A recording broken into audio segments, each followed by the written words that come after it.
Você já percebeu que fala mal de alguém que você, no fundo, mais deseja por perto? Já disse, eu não preciso disso, sobre algo que secretamente você reza todo dia para que apareça? É exatamente isso que a maioria das pessoas faz com o dinheiro. Trata como inimigo aquilo que mais gostaria de ter por perto. Critica, desconfia, evita falar sobre ele com naturalidade. E depois se pergunta por que ele nunca fica. Hoje você vai descobrir uma virada simples, mas que muda tudo. E se, a partir de agora, você tratasse o dinheiro como trata o seu melhor amigo? Não como dono da sua vida, não como obsessão, mas como alguém que você recebe bem, cuida e mantém por perto com respeito. Imagine por um instante, e se cada vez que o dinheiro chegasse na sua vida, ele sentisse que está sendo bem-vindo, em vez de rejeitado? Reflita comigo. Quantas vezes você já disse, mesmo sem perceber, frases que afastam exatamente aquilo que você mais deseja atrair? O que vem à sua mente quando pensa em ter uma relação de confiança com o seu dinheiro, igual a que você tem com alguém que nunca te abandona? Hoje, este vídeo é sobre isso. 10 ações para você parar de tratar o dinheiro como ameaça e começar a tratá-lo como parceiro de vida. Escreva nos comentários. Agora. Hoje decido fazer as pazes com o dinheiro. Se você nunca comenta, essa é a sua chance de quebrar a inércia. Está pronto? Então vamos começar pela base de tudo. A forma como você fala. Toda relação começa pela linguagem. Se você passa o dia repetindo, nunca sobra dinheiro para mim, dinheiro só traz problema. Ou, isso não é para mim, seu cérebro grava essas frases como verdade e age sem perceber para confirmá-las. Uma cabeleireira chamada Sônia vivia repetindo, na frente das clientes, que dinheiro nessa profissão não dá nem para sobreviver. Falava isso há anos, quase como uma piada de desabafo. Um dia, uma cliente mais velha perguntou: "Você já reparou que toda vez que fala isso, parece até orgulhosa da frase?" Sônia ficou incomodada, porque era verdade. Aquela frase virou identidade, não só desabafo. Ela decidiu testar trocar o discurso, mesmo sem acreditar de início. Em vez de "não dá nem para sobreviver", passou a dizer "estou aprendendo a cobrar o valor certo pelo meu trabalho". No início, soou forçado, mas, aos poucos, ela percebeu que também começou a agir diferente. Cobrar mais, negociar melhor, recusar trabalho mal pago. A frase nova exigiu uma postura nova para continuar fazendo sentido. A forma como você fala sobre dinheiro, mesmo em desabafo, ensina seu cérebro o que esperar da sua vida financeira.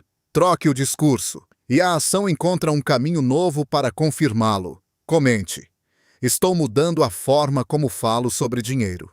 Você acabou de dar o primeiro passo, mas mudar a fala é só o começo, porque por dentro, muita gente ainda sente que não merece receber bem. E é sobre isso que vamos falar agora.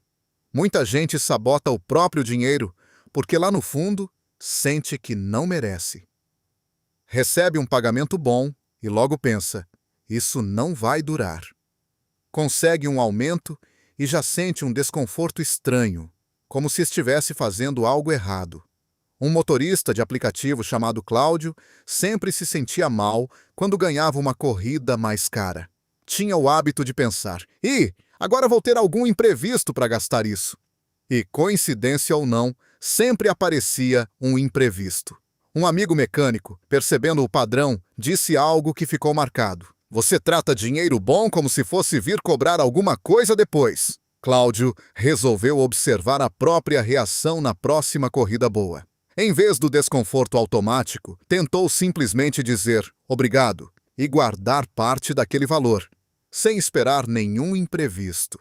No início, parecia estranho receber bem sem se sabotar. Mas, com o tempo, ele percebeu que o imprevisto também era, em parte, um hábito mental. Gastar rápido o que vinha fácil, como se quisesse se livrar logo daquele desconforto de merecer. Receber dinheiro com gratidão, em vez de desconfiança ou culpa, é o que abre espaço para ele ficar.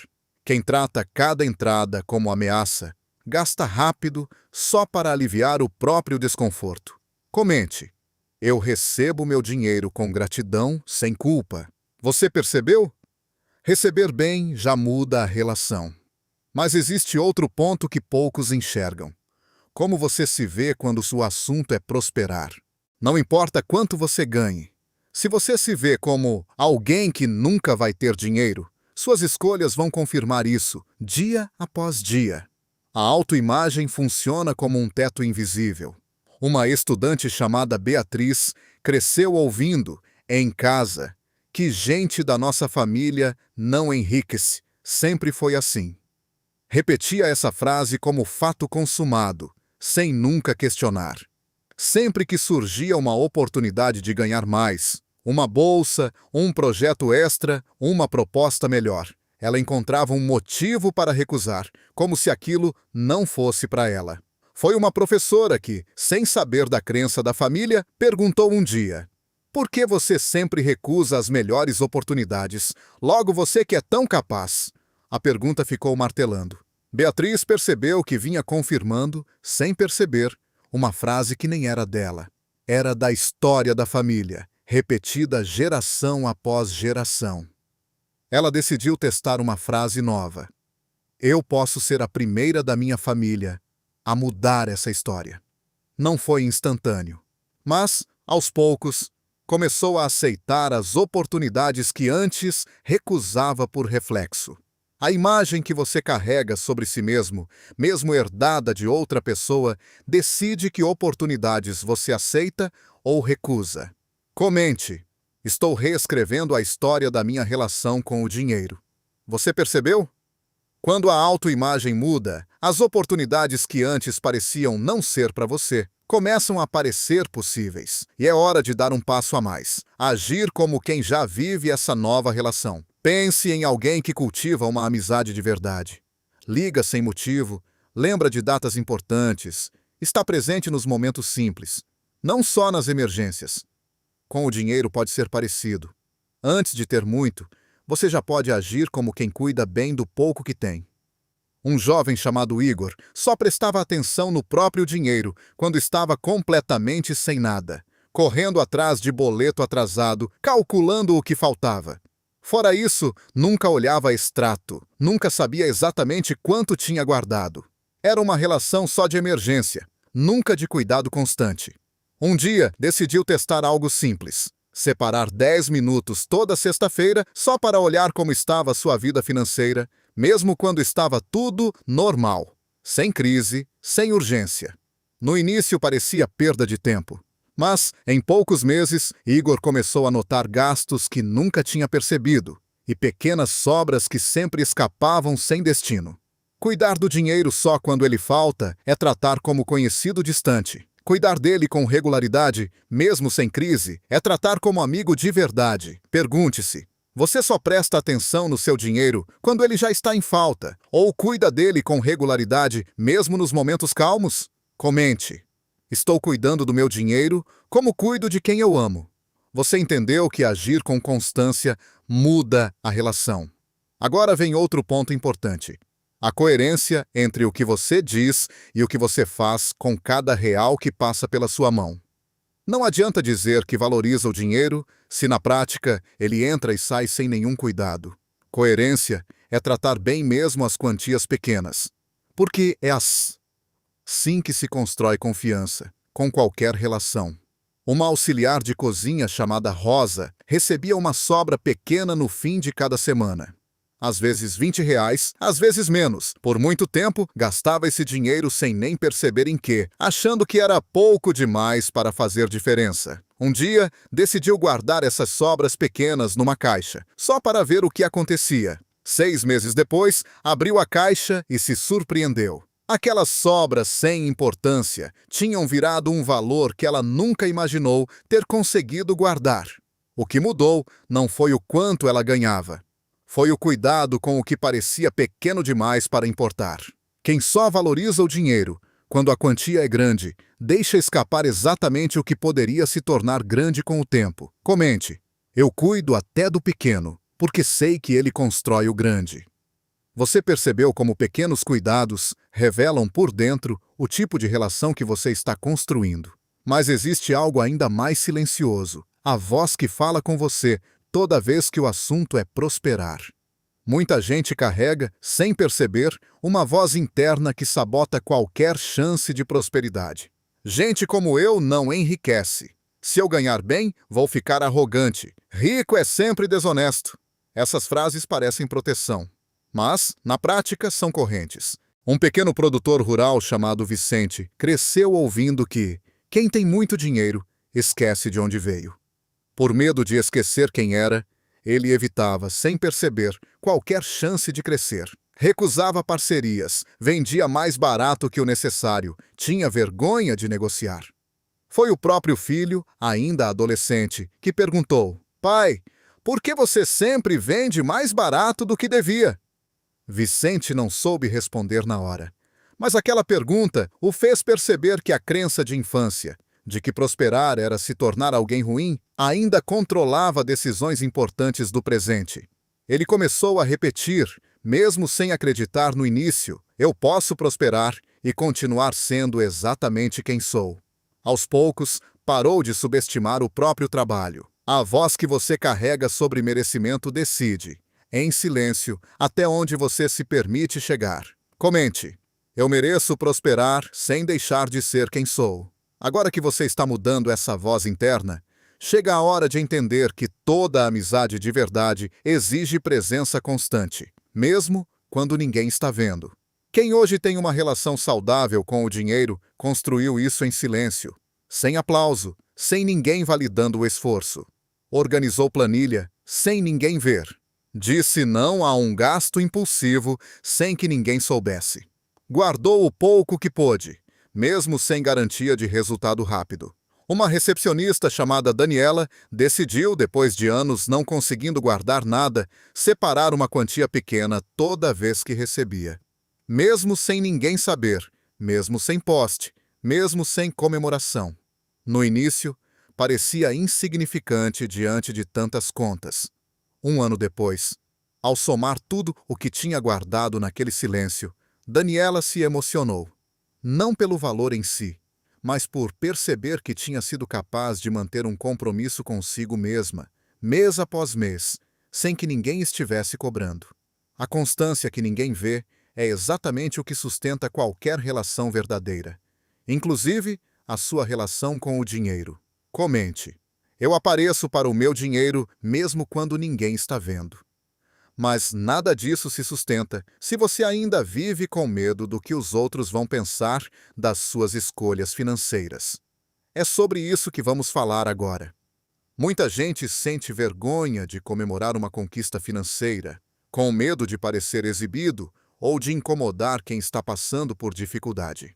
Esconde o progresso, minimiza o esforço, pede desculpas por estar bem, em vez de reconhecer o próprio caminho.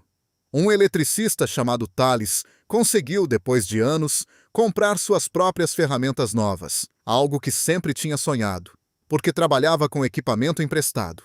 Mas, ao mostrar para os colegas, sentiu um misto de orgulho e vergonha, como se tivesse se exibido demais por algo simples. Um colega mais velho, percebendo o desconforto, disse: "Você não precisa pedir desculpa por ter conseguido o que trabalhou duro para ter." Aquilo mudou a forma como Thales passou a encarar suas próprias conquistas, não como motivo de esconder, mas como resultado de esforço real. Prosperar com ética nunca foi motivo de vergonha. O problema não é crescer escondendo, como se fosse algo errado.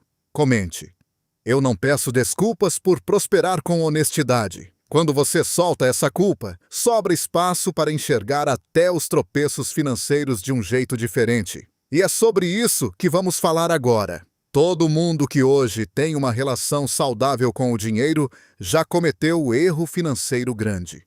Gastou o que não devia. Confiou em quem não devia. Perdeu uma reserva inteira numa decisão apressada. A diferença não é nunca errar. É o que se faz com o erro depois. Um confeiteiro chamado Marcos investiu todas as economias num equipamento que prometia triplicar a produção, sem pesquisar direito. O equipamento nunca funcionou como prometido, e ele perdeu quase tudo o que tinha guardado. Por meses, evitou até pensar em poupar de novo, como se aquele erro provasse que Dinheiro guardado nunca dá certo para ele. Uma cliente antiga, ao saber da história, perguntou: "O que você faria diferente da próxima vez?" Marcos parou para pensar e percebeu que o problema não tinha sido guardar dinheiro, tinha sido decidir rápido demais, sem pesquisar. Aquele degrau doloroso virou um critério novo. Nunca mais investir sem entender completamente no que estava colocando o dinheiro. O erro não prova que você não serve para prosperar. Prova, no máximo, que faltou um critério. E critério se aprende. Comente. Cada erro financeiro me ensina um critério novo. Agora que você aprendeu a transformar erro em aprendizado, chegou a hora da última ação, a que une todas as outras numa só decisão. Uma amizade de verdade não nasce de uma promessa única. Nasce de gestos repetidos. Falar bem, receber com gratidão, cuidar do pequeno, aparecer com constância, soltar a culpa, aprender com os erros. Toda vez que você pratica uma dessas ações, você está na prática virando essa pessoa. Não espere ganhar mais para começar a tratar bem o dinheiro que já tem hoje. Comece agora, com o que está na sua mão. Da próxima vez que o dinheiro chegar até você, não pergunte só: "O que posso fazer com isso?" Pergunte: "Como posso receber isso com mais respeito do que recebi da última vez?" Essa pergunta, repetida toda semana, é o que separa quem vive numa guerra silenciosa com o próprio dinheiro de quem constrói, aos poucos, uma parceria que dura a vida inteira. Comente aqui embaixo: "Eu já estou tratando meu dinheiro como meu melhor amigo." E compartilhe esse vídeo com alguém que precisa fazer essa paz hoje, assim como você. Obrigado por chegar até aqui.